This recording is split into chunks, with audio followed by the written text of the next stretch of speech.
Funding for stress-free cooking is brought to you by Cutco. Cutco has been making high-quality products in Olean, New York since 1949. Cutco's straight-edge blades are durable, flexible, and hold a razor-sharp edge. And by Melissa's. Established in 1984, Melissa's World Variety Produce is currently the largest distributor of specialty produce in the United States.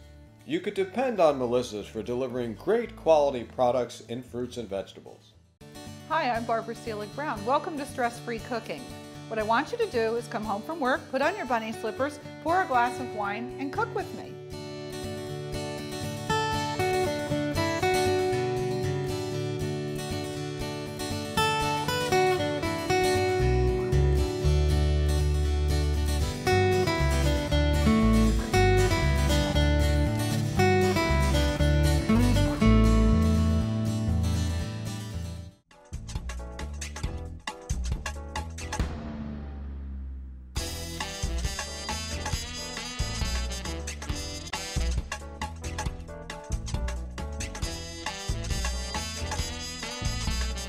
Hi, I'm Barbara Seelig-Brown. Welcome to Stress-Free Cooking. Today we have a great show planned for you. We're going to do some shopping. We're going to shop for some authentic Italian ingredients that we're going to be using throughout the whole season in all of our shows.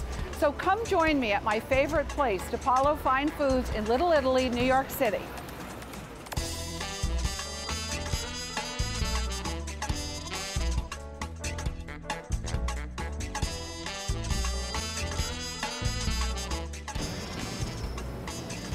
Buongiorno, Lou. Barbara, how are you? So you're going to take us on a nice little tour, right? Sure. About all the specialties of Italy, through the foods. I'll take you through all 20 regions of Italy, through all the foods. And I want to start over here, if you'd like, with some of my favorite confitura. Confitura is preserves. And one of my favorite places in Piemonte is right outside of Alba. This family, it's called Pernotto. Small little family. The mother still does over the big pot. She starts churning and churning. Oh, nice. So very authentic. They grow their own fruits, vegetables, and it's one of my favorite. I often have this with some cheese. You pair this with your cheeses. Yeah. What is your favorite combination? My favorite is the fig jam with a little bit of our fresh handmade ricotta. I like to mix it together. It's fantastic. Oh, that sounds wonderful. It's creamy and sweet. And easy and simple. Yeah, and it's a great dessert. People, when I make that for dessert, they say, wow, what did you do? I said, I took some fresh ricotta, blended it with some fresh fig preserves. And if you've had a really great Italian meal, you don't need a big dessert. No. No, some of the other specialties that we have from Italy that are a little known is that Italy has many different types of rice. Everybody's familiar with the arborio rice. For risotto. For risotto. And, but if you go into the area of the Veneto, the famous rice there is called violone nano. Yes, I've used it. It's so wonderful. It's more creamier, It's got a little more starch, and that sort of breaks down and fuses the juices of your sauce together with the rice, and it becomes very creamy. Violone nano is this one here, and nano, if you know the word nano, it means dwarf. The plant is a very small plant. So this is even a smaller grain of rice than It's a smaller grain rice, yes, but the name comes from the fact that it's a dwarf plant. Dwarf plant. But you want to know, violone is a wave. Violone. And so when you're cooking your risotto, you got to make that wave. Because you want to cook it slowly with a lot of, and you add hot liquid to your risotto. We're going to be making a nice risotto later on in this season. Well, and you might, if it depends on the type of risotto you're going to make, you might want to use something that doesn't have so much creamy effect, something that keeps its texture as a rice, as each grain of rice, something like the canaroli. The canaroli rice, which has, this is the violone nano, the canaroli rice here has less starch, and when you cook this, it becomes almost croccante, crunchy when you bite into it. Some people say, oh, it never cooked. No, it's supposed to be crunchy. Crunchy. Al dente, and we say for pasta. Right. And for the rice, it's croccante. So the most common rices that we're going to find are the arborio, the carnaroli, and violone nano. Violone nano. All right, but they also have others. The amber rice, which is very yellow in color and makes a great rice salad. And there's the Roma rice that you want to make a rice ball with if you like. But you can use all the rices interchangeably, but the difference in the rice, when you want to have a specific texture and flavor, you want to change rices from one to another. Coming over here, we got some very special tomatoes from the same farm. In Piemonte, we have these tomatoes here, which are very sweet and very delicate. It's an organic tomato that he grows on his farm from the Pernotto family. But really what I talk about always with tomatoes, when you're making a nice tomato sauce, you want to have a good balance of what we call tartness and sweetness. Right. And nowhere do you get a better balance than with a San Marzano tomatoes. Now people ask, what is San Marzano? They go to the supermarket, they see San Marzano. And they're 3 times the price as the supermarket tomato. Well, yeah, the San Marzano, you know, is a specific tomato that grows in the specific area of Italy, on that volcanic soil of Mount Vesuvius. Outside of Naples. That's right, just outside of Naples. Right. It's easily identified with the seal, that DOP seal that we always speak about. Yes. And it also has its own certification. Every can is numbered. What's special about it, the tomato is a little bit softer, and it has that good minerality from that volcanic soil. I know, they are delicious. Adds a wonderful flavor when you're making a tomato well sauce. Worth seeking out. The true San Marzano, look for that seal though, that's very important. Right. Good. Now, Barbara, coming over here. So we've made some tomato sauce. Now let's talk a little bit about pasta. Pasta, okay. Italy, you know, every region of Italy, they have pasta. Their own special shape, right? Special shapes and special flavors. And my favorite of all pastas, I have to say, is this pasta right here. Spinozzi? Yeah, well, Spinozzi is the producer. He's a master pasta maker. He's from the region of Le Marche, the Marches, over on the Adriatic side of Italy, over by the major city is Ancona. You got a ferry that takes you right to Greece. It was the tax collectors for the Pope for many years, so they have a reputation, not too welcomed in many homes. But in my home, Vincenzo Spinozzi's pasta is always welcome. This pasta here is made with eggs. And it cooks in a minute. It cooks very, very quick. And you can tell by the color, too. It's so delicate. It's so wonderful. It's probably a pasta you don't need much sauce with. That's how good it is. Right. But throughout Italy, again, we talk about different shapes of pasta and different styles. Another great pasta from Sardinia is called fregola. Fregola is basically a toasted pasta. Right. The very small ones, people confuse it with couscous. It's not couscous. It's actually pasta. But how do they actually make this? When does the toasting happen? Oh, after the pasta is made, then they sort of give it a toast. And then after this is especially good with clams. They make a clam sauce with this. That's sort of a traditional dish. But I have it also with ground meat and peas. I like to have Sometimes I cook this like risotto, just for a little bit of a change. You can cook it in the skillet. You can cook it in the skillet. It's really nice. And then you go to Puglia. They have different pastas in Puglia and Basilicata, where we come from. Over here, this pasta, orecchiette, the little earlobe. Yes, this is a hard one to say. So say that again. Orecchiette. Okay. Orecchiette. All right, this is a famous pasta in Puglia. Stracinato is another one which is a little flatter than this. But orecchiette, we have it with broccoli di rape and sausage. Broccoli rabe, yes. And that's sausage. a traditional dish. A good friend of mine was born there, and that's what his mother used to make all the time. Right. You know, Barbara, right now, there's a big wave of people with gluten allergies. Yes. So some of the most popular pastas that we're selling today is gluten-free pasta, made with rice or made with corn. Sometimes a combination, like in this case, it's a combination of rice and corn. And this is fantastic pasta. I love this. I bought this a couple of weeks ago from you, and it was delicious. Yeah, it's very easy to cook, and even people that are not gluten-free enjoy tend to really Well, you know enjoy how this. I liked this? It was summertime, so I sauteed some cherry tomatoes, basil, olive oil, and threw a little fresh Jersey corn in there, and it was delicious. And it was really good. Yeah, it was delicious. And one of the most unusual of all the pastas, and Italy, again, 20 regions. Each region has its own. I could spend a whole day just telling you about the crozzetti from Liguria and the stringozzi from Umbria. But one of the most unusual pastas is this. It's called pizzoccheri. Pizzoccheri. This is a buckwheat pasta. Ooh. And buckwheat pasta, it's a very hearty dish. Valtellina is the area where it comes from. I love that area, and I love the wine from Valtellina. It's great. One of my favorites, the Nebbiolo grape. But it's done very differently than you find in Piemonte, that Sforzata one.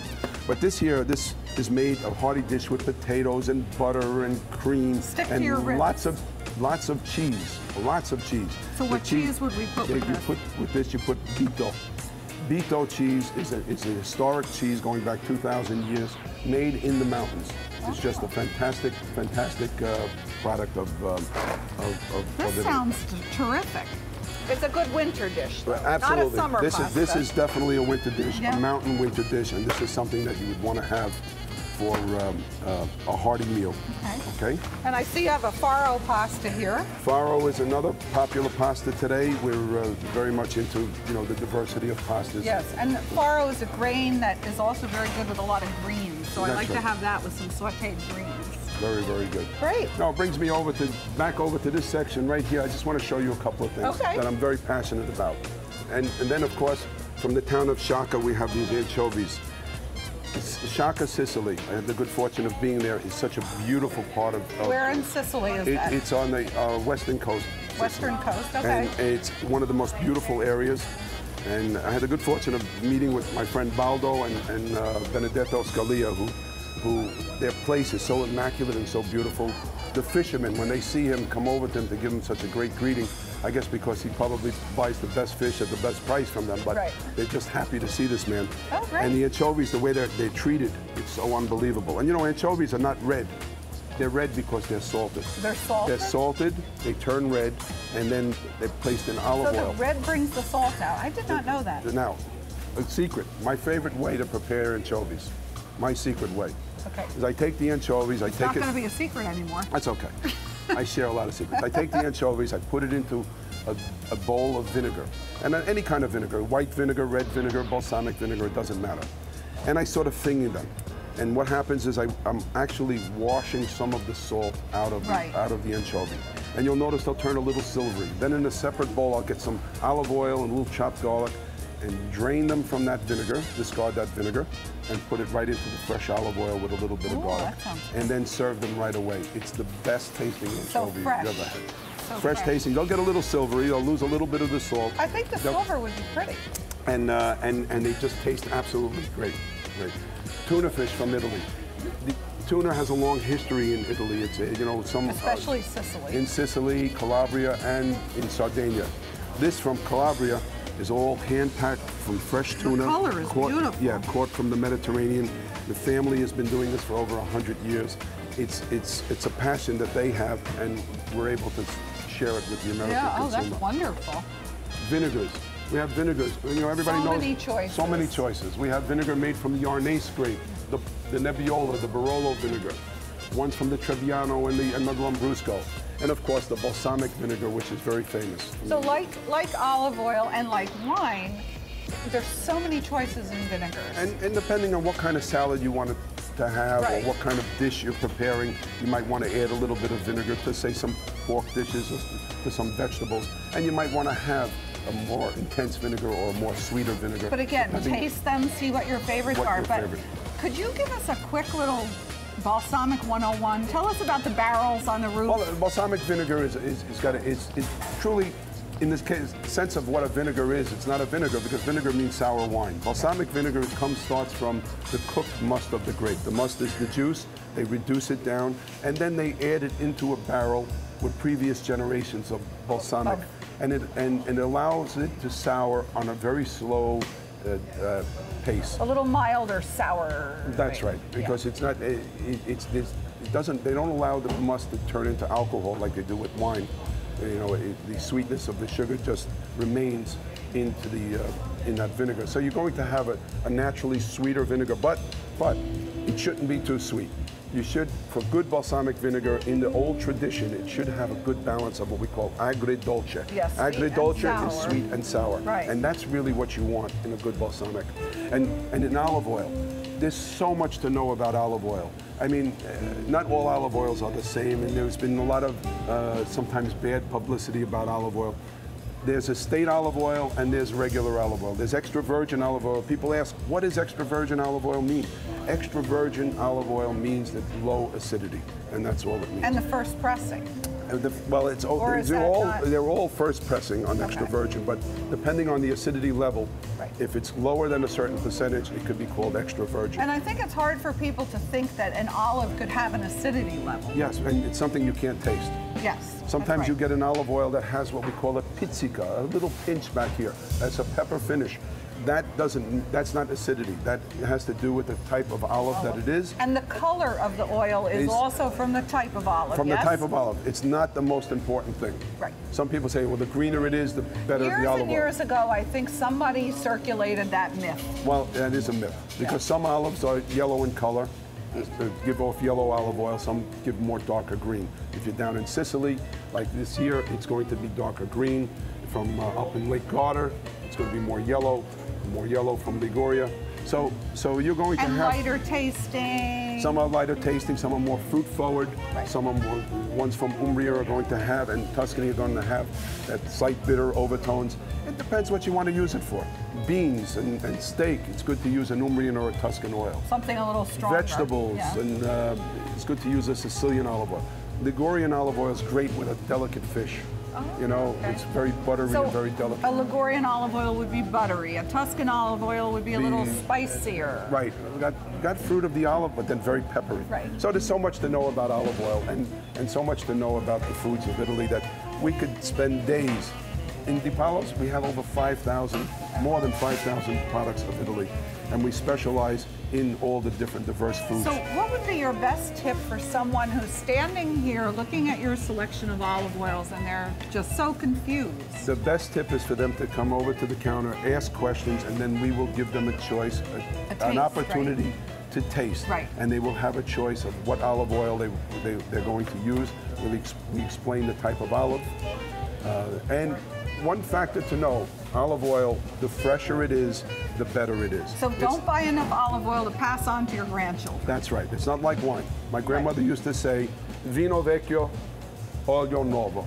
Okay? So old wine and new olive oil. Yeah. So that's what you want to have when you're having olive oil. The freshness of the olive. You want to taste the olive. Barbara, now, if you'd like, let's go. I'll go behind the counter, come up to the counter, and I'll let you taste some unusual cheeses of Italy. Something from Sardinia, something from Trentino, something that would make a nice cheese platter. Oh, I can't wait. And maybe combine it with a little bit of salumi. Oh, all right? I thought you'd never ask. Beets. Let's go. Okay? Okay, I can't wait.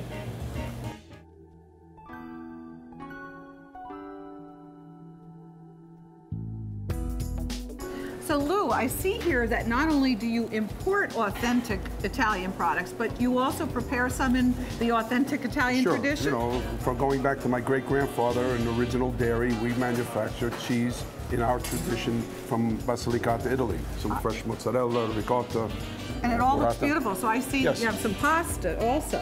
Pasta my cousin makes it fresh for us on a daily basis. How nice. So, you know, we try to keep it all in the family. Yeah, that's fabulous. Now, and now you mentioned your grandfather. So you're fourth generation?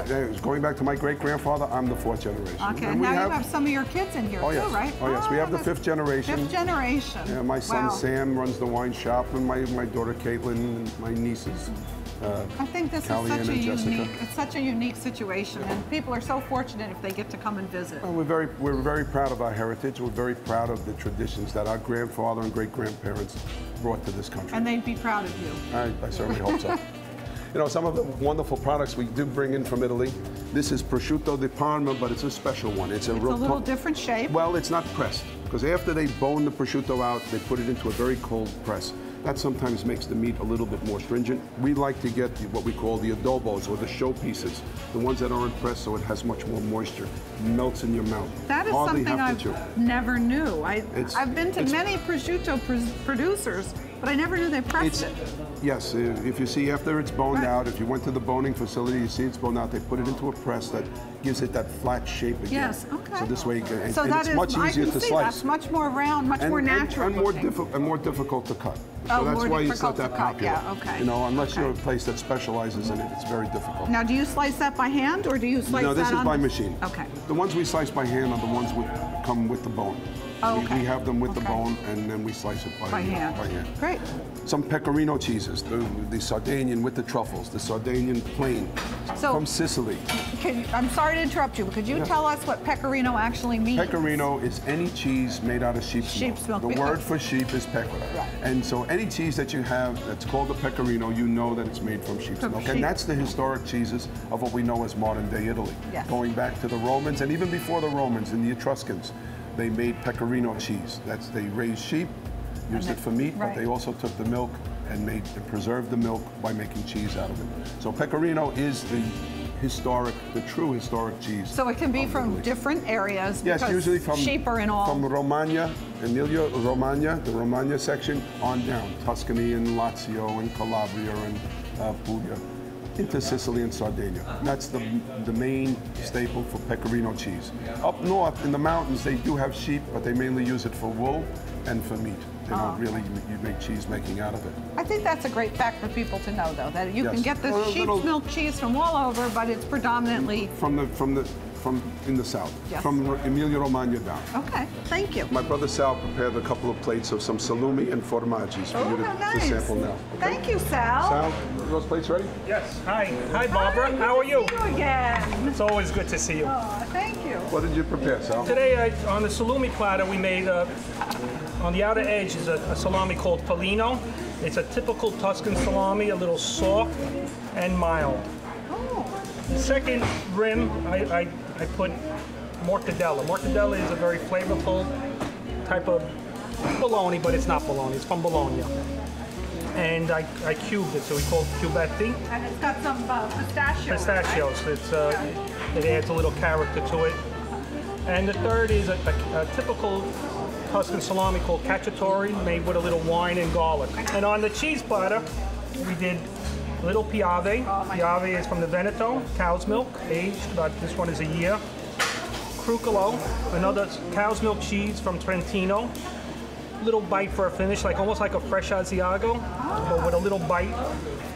And Molentano, which is a pecorino cheese from Sardinia, aged about 8 months.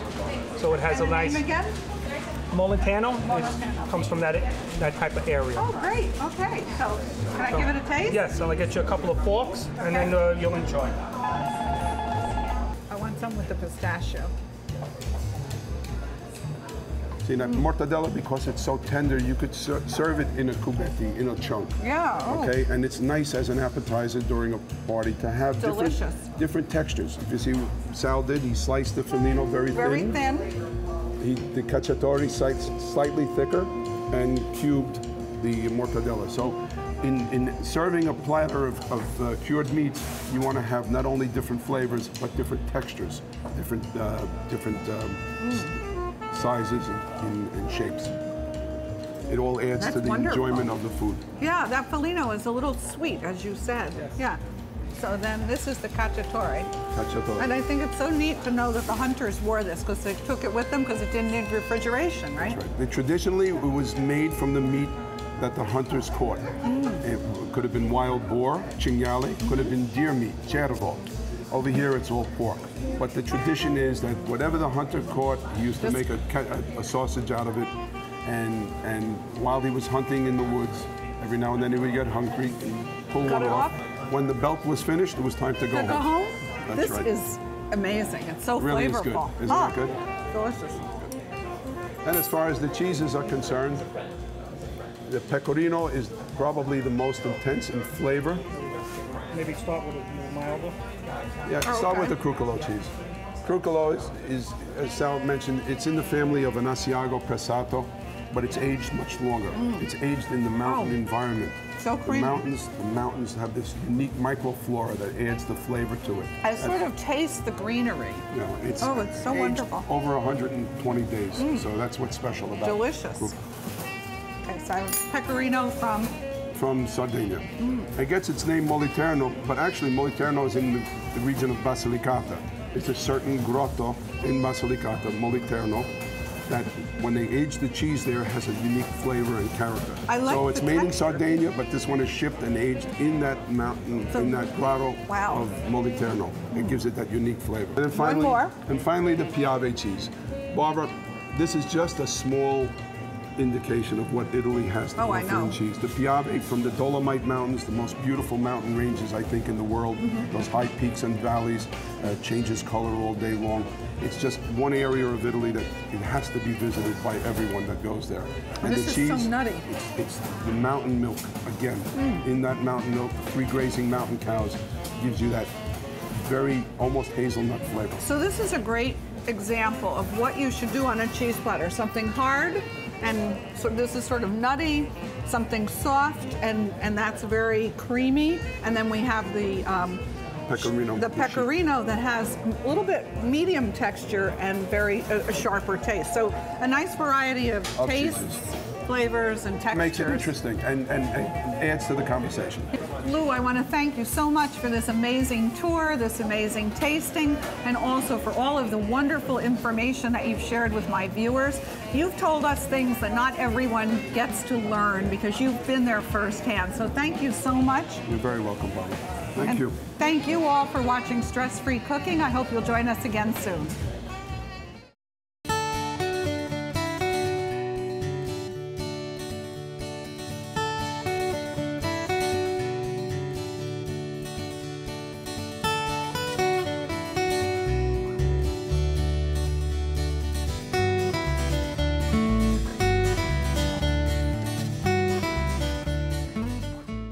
Funding for Stress-Free Cooking is brought to you by Cutco.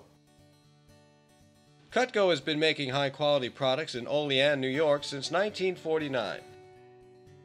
Cutco's straight-edge blades are durable, flexible, and hold a razor-sharp edge.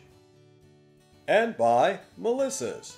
Established in 1984, Melissa's World Variety Produce is currently the largest distributor of specialty produce in the United States. You could depend on Melissa's for delivering great quality products in fruits and vegetables. Enjoy Barbara Seelig-Brown's cookbook as she shows you how to make stress-free dishes in the comfort of your own home. Offer made by Stress Free Cooking for $19.95.